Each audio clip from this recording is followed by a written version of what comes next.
Hey, Bills Mafia. We know there's only one topic every day. All Bills, all the time. And now Matt Beauvais and Sal Capaccio are going really deep, talking Bills all year long, because it's always game day in Buffalo.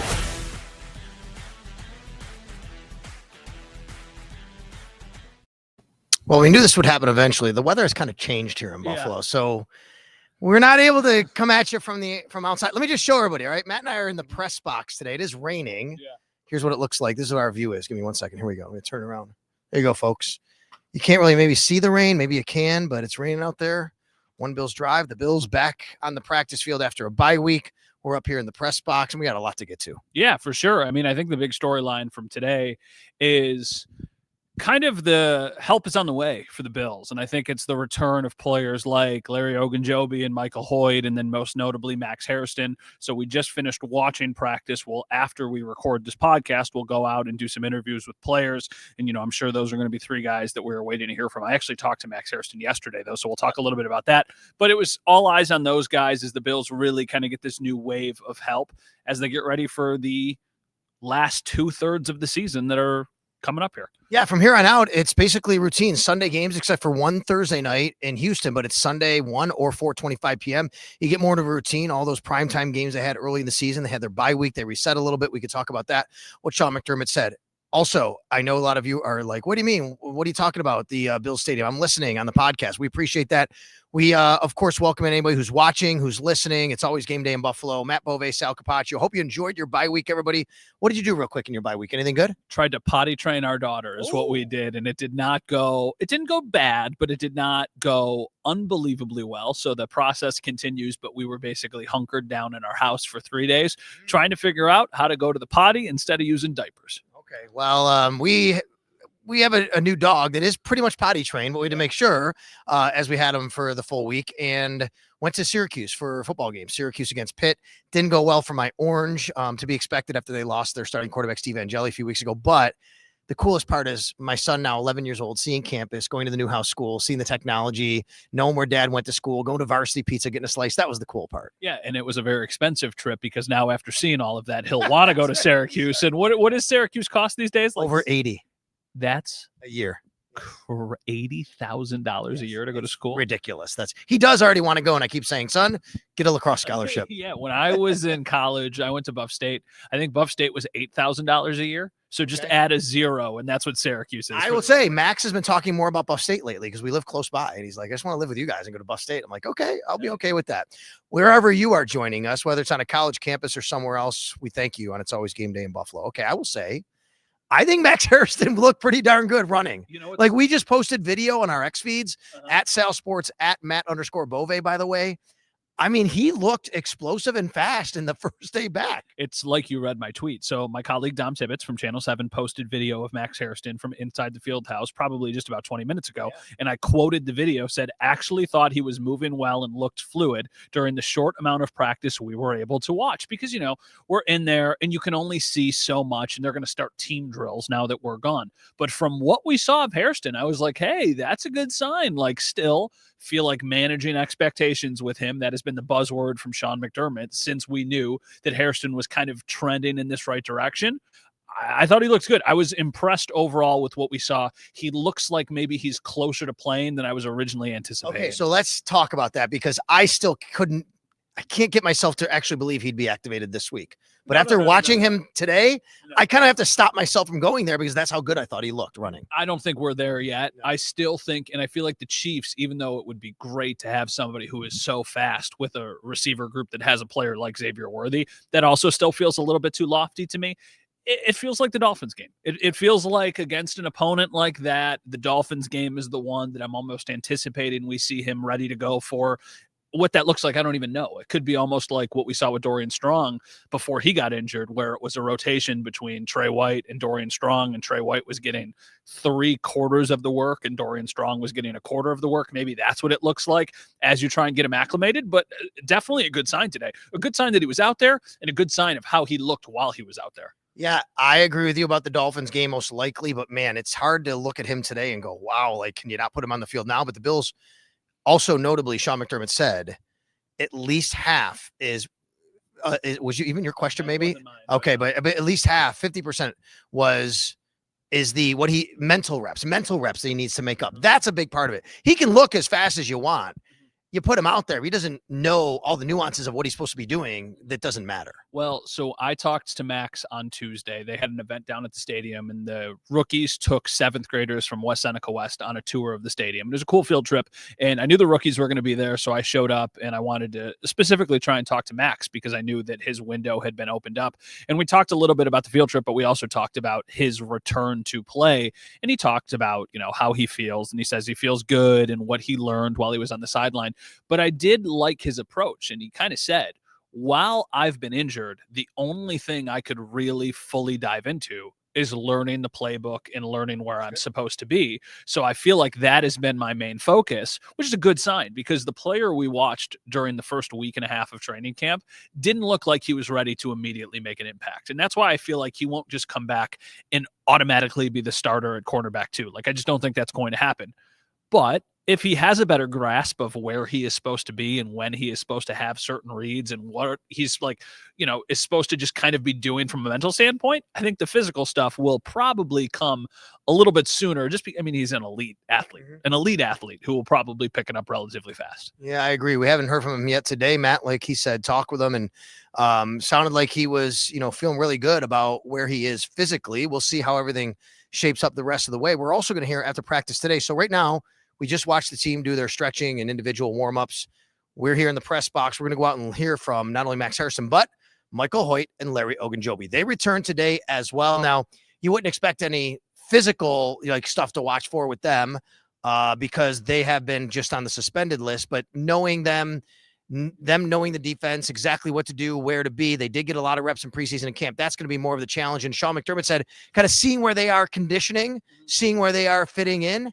They're going to play this week. I think the question is just how much and where. Yeah, I was going to say, I'm going to call a little bit of coach speak on that because when he said, we'll see, they're playing. Yes. They need Larry Ogunjobi to play because as far as defensive tackles are concerned, they have right now on their active roster, Ed Oliver and Deion Walker and Larry Ogunjobi. They need him to play.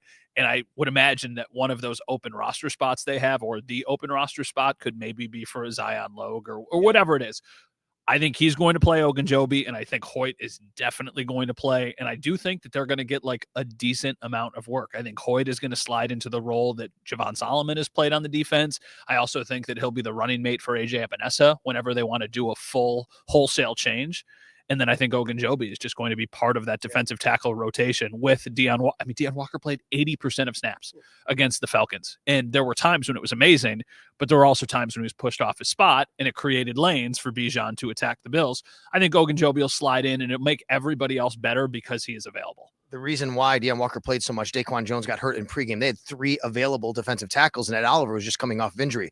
You didn't mention DaQuan Jones as an active member of the roster, and the reason is because he's week to week. I don't anticipate him playing. He is on the roster, although Sean McDermott didn't rule out him or Joshua Palmer, who we'll get to, going to IR. But at this point, I can't imagine DaQuan Jones playing this week. So to me, it's just a 1-for-1 switch at this point. Ogunjobi in for DaQuan Jones. And as you said, you're already out of elevations for Zion Logue. You could elevate Jordan Phillips again, or maybe you just sign Zion Logue and make it a straight, hey, we have an open roster spot. That's where we're going. Or even though the elevations, you still have 2 of them, or you just add Jordan Poyer to your 53. I want to get to that in a second for sure. It feels like we're trending in that direction. So the injury updates on top of what Sal said, DaQuan Jones and Joshua Palmer both still considered week to week. Sean McDermott would not rule out if they'll go on IR. But the way he talked about it initially, it maybe feels like that would be the worst case scenario. Like I don't think we're talking about season ending stuff. I just think we're talking about something that might linger for a couple more weeks here. Matt Milano, Terrell Bernard, Dalton Kincaid, and Curtis Samuel, all limited participants on Wednesday. I think that is a good sign for the potential availability of those guys. Taylor Rapp is the only other player that did not practice, with a lingering knee injury. So the Bills and Sean said he doesn't know. Right now they're getting information. That could be day to day. That could be week to week. We don't know. We don't know. And we also have talked about how the safety position needs to be better. So this might create a situation where they have to play Jordan Poyer, or they give an extended look at Jordan Hancock, or they go out and they make a move. Maybe that explains why Taylor Rapp's play has not been up to the standard that we were expecting going into the season, because this knee injury, Sean said, is something that's lingered since the summer, since training camp. But they need to do something. And now it feels like to me that something is going to be another elevation for Jordan Poyer, and probably Jordan Poyer and Cole Bishop as your starting safeties this upcoming Sunday, assuming we don't see Taylor Rapp in the next couple of days here returning to practice. Okay, so one thing I floated out there on X, and I think it could be an option. You have to think of this as well. What they could do is use, as you said, the open roster spot for Jordan Poyer, because let's remember, Gabe Davis is also on the practice squad injured. And at some point, you're going to want to open his window up. And once they do, they're going to have a practice squad spot for him. You remember back beginning of the season, they had to release Jordan Poyer for a day and then bring him back. Well, the reason was you can only have a maximum number of veterans with a certain number of seasons on the practice squad. So once they signed Gabe, they had to make that room by releasing Jordan. Then they put Gabe on injured, which opened the spot back up for Jordan. I could see Jordan Poyer going to the 53. And then Gabe Davis, there's your spot for him to go back on the practice squad, especially considering Joshua Palmer is week to week right now. I'm not saying it's happening today or tomorrow, but I think that could happen eventually. I don't think you're wrong, but the only pushback I would say, or my hesitation, pushback isn't the right word, I don't know what they'll do at defensive tackle. And that's why I feel like they need to, for at least this week, address defensive tackle. They need to go into this game with at least 4 guys available. I don't know if Jordan Phillips is giving them enough. Like, they could still elevate him again, but it feels like the obvious answer was Zion Logue. He played well in the situations that he was asked to play, and the only way to get him back is if you add him to the 53-man roster. They're out of elevations with him. And they also prioritized elevating him before they prioritized elevating Jordan Phillips, which I think shows you kind of the hierarchy they have in their head.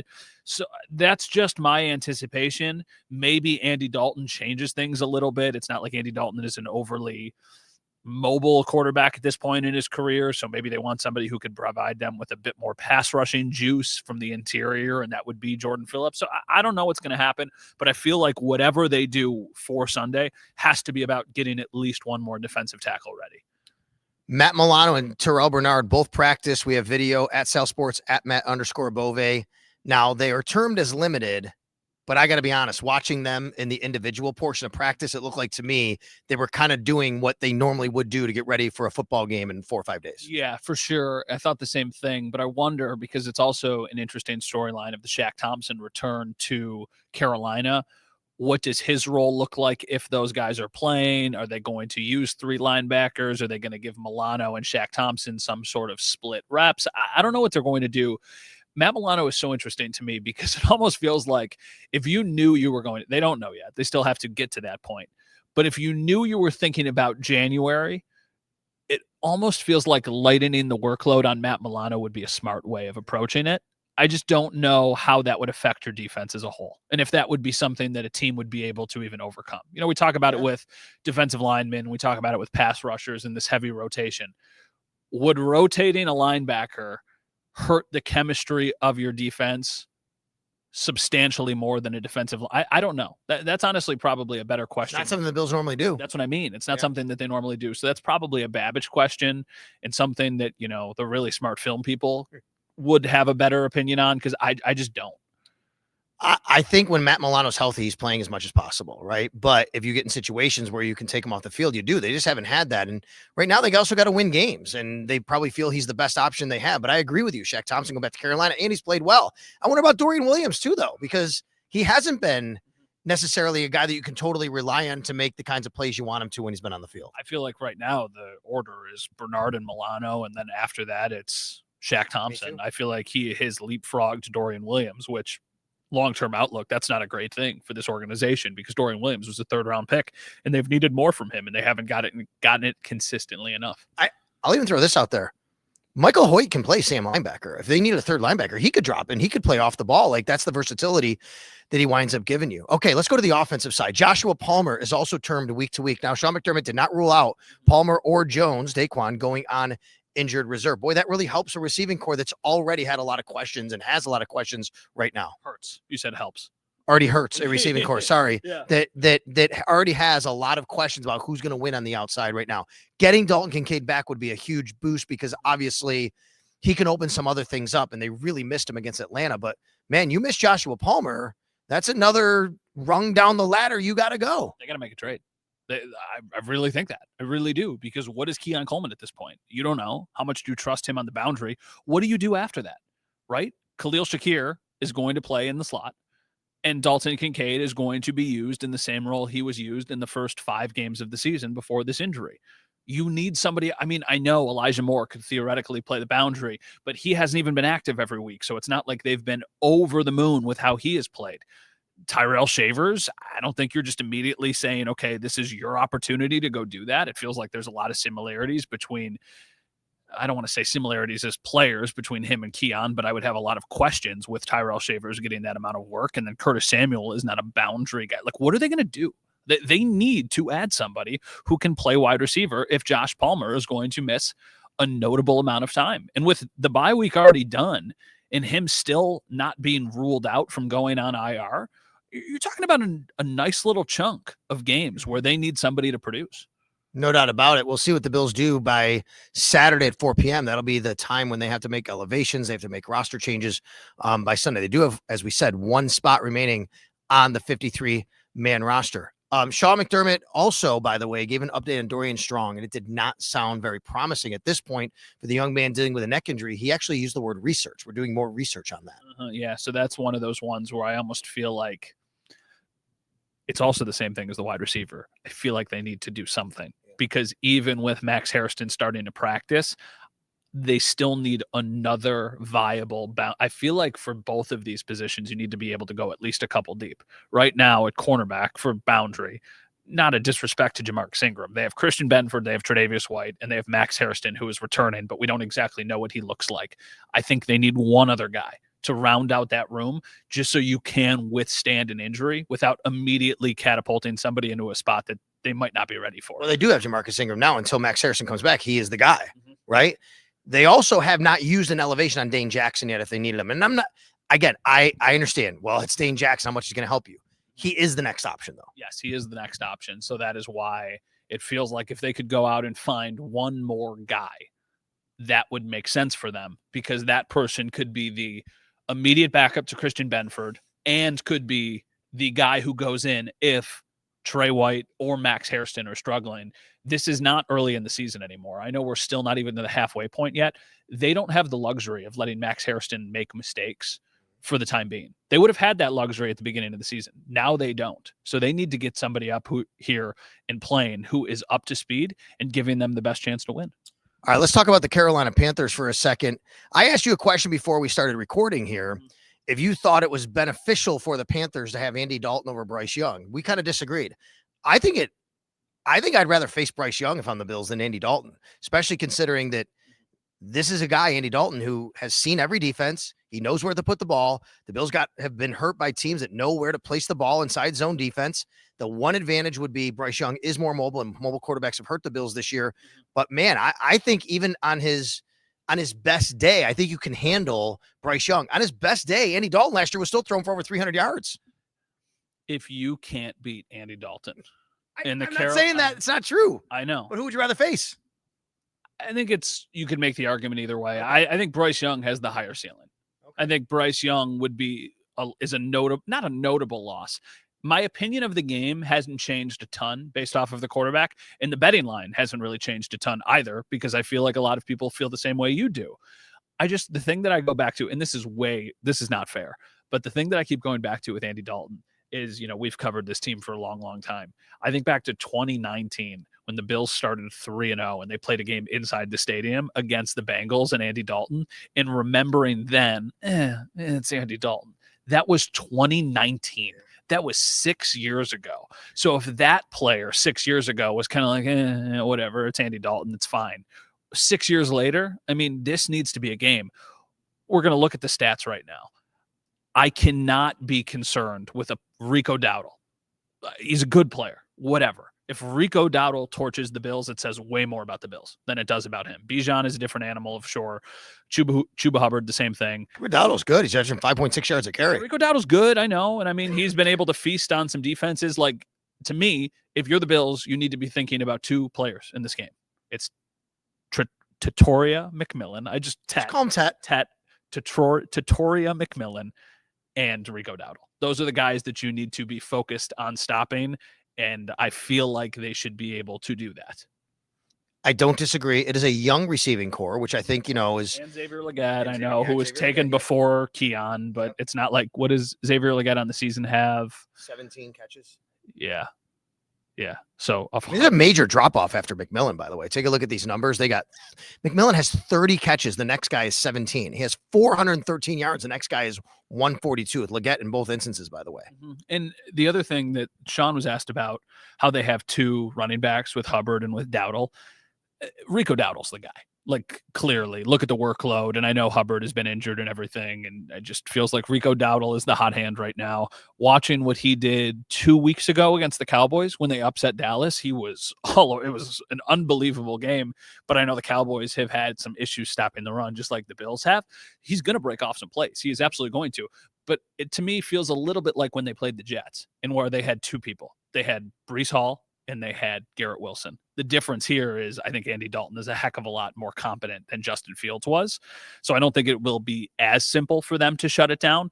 But if those are the two guys you're worrying about, the easy counter to this would be the Falcons had two guys that they were worried about, Drake London and Bijan, and they couldn't stop them. They had almost 300 yards in just the first half alone. Yeah, on the defensive side, the Panthers have done a nice job this year. Now, their numbers are pretty about average or above average in most major categories we're looking right now. They've done a nice job against the run this year. They are allowing over 4 yards a carry, which is 13th in the league. They are top 10 in the league, passing yards per game, rushing yards per game allowed.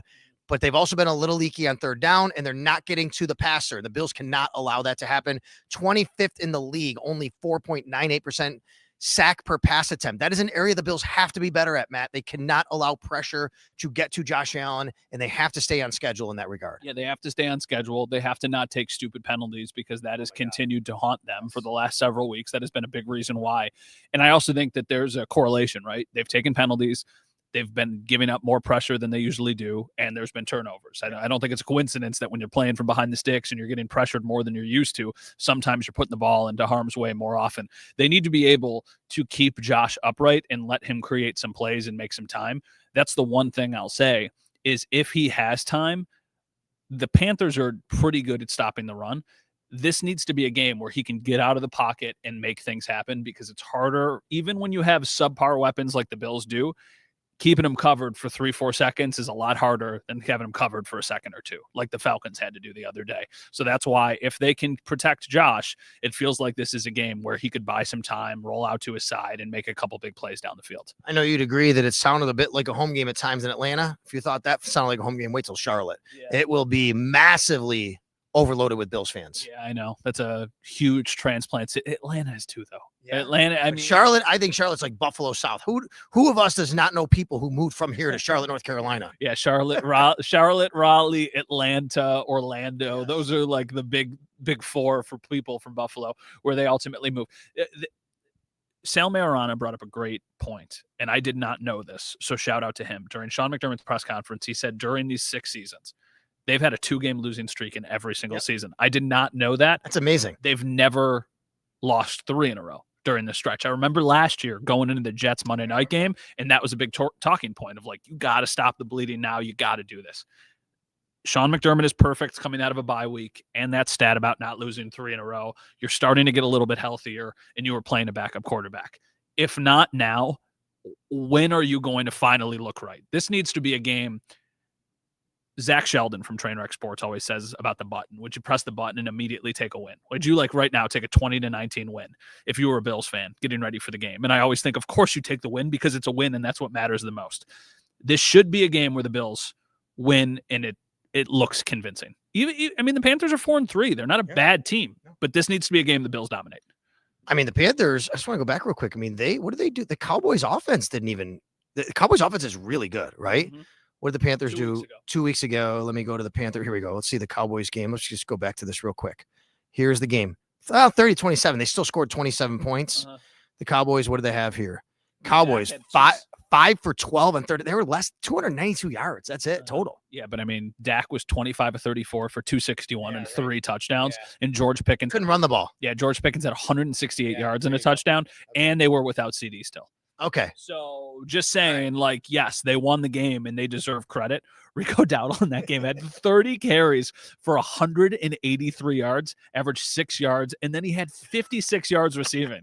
That's insane. He had 230 yards of offense. Nobody else had more than 39.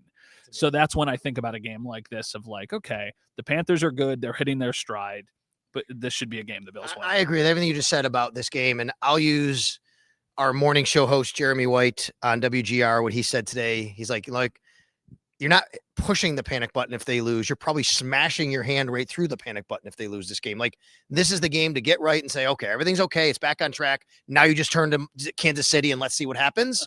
But if you lose this game, you're 4-3 with the Chiefs coming to town. Yeah. It is full on panic mode in Western New York. Yeah, if you lose this game, you're thinking about if this team makes the playoffs. You're not thinking about how far in the playoffs this team can even go. I will say, even if they lose, because weird stuff can happen, they have had seasons where they have kind of gone, like 2023 to me is a good example. 6-6. Yeah, 6-6. They lose to the Eagles in that crazy game. They have like a 30% chance of making the playoffs. Then they go undefeated after they come out of the bye, including wins against the Chiefs and including wins against the Cowboys and some good teams. They get to the playoffs and they barely lose to the Chiefs in that playoff game. The AFC is still wide open. Like, if they lose this game and they're 4-3, they would probably still theoretically be in a playoff spot, at least for right now.